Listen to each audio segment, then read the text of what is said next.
শয়তান চোখ বন্ধ করে দিছে, কান বধির করে দিছে, নফসের মধ্যে শয়তানে প্রস্রাব করেছে। আল্লাহ বলে মসজিদে আয়, শয়তান বলে বাজারে যা। আমরা আল্লাহর কথা শুনি না, আমরা শয়তানের কথায় বাজারে যাই। আল্লাহ বলে বান্দা তাসবিহ গণ, আমি আল্লাহর জিকির কর। আর যুবকরা ঘন্টার পর ঘন্টা মোবাইল চালায়, ফেসবুক চালায়, ইউটিউব চালায়, টিকটক চালায়। এরকমও যুবক আছে না নাই? আসেনি? আসেনি? তো আল্লাহ কি তাদের উপর খুশি হবে নাকি নারাজ হবে? আমরা দুনিয়াতে আসছি কি আল্লাহরে নারাজ করার জন্য?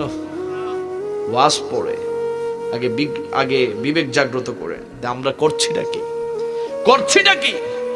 আল্লাহ বলে বান্দা কখনো চিন্তা করেছিস ফজরের নামাজ পড়স নাই, আমি আল্লাহ সকালে নাস্তা বন্ধ করি নাই। তুই দুপুরের জোহরে নামাজ পড়স নাই, আমি আল্লাহ কিন্তু তোর দুপুরের খাবারটা বন্ধ করি নাই। বান্দা তুই আসর পড়স নাই, মাগরিব পড়স নাই, আমি আল্লাহ তোর সন্ধ্যার নাস্তা বন্ধ করি নাই। তুই আসরে নামাজ পড়স নাই, আমি আল্লাহ তোর রাতের খাবার বন্ধ করি নাই।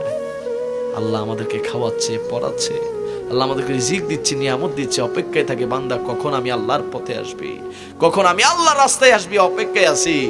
আমরা কি আল্লাহকে কষ্ট দিতে চাই? এখানে যারা সবাই আছেন ওয়াদা করেন এই 26 সালে নামাজ পড়বেন তো ইনশাআল্লাহ। মন থেকে বলবেন বাবা। নিজে চাইলে পরিবর্তন সম্ভব, আর নিজে না চাইলে বড় বড় হুজুর দাওয়াত করে আনলেও কোনো পরিবর্তন হবে না। এই জন্য আমরা নিজ থেকে পরিবর্তন হতে চাই কি চাই না? মালিকের জন্য, রবের জন্য, আমাদের প্রতিপালকের জন্য, আমাদের সৃষ্টিকর্তার জন্য পরিবর্তন হতে চাই কি চাই না?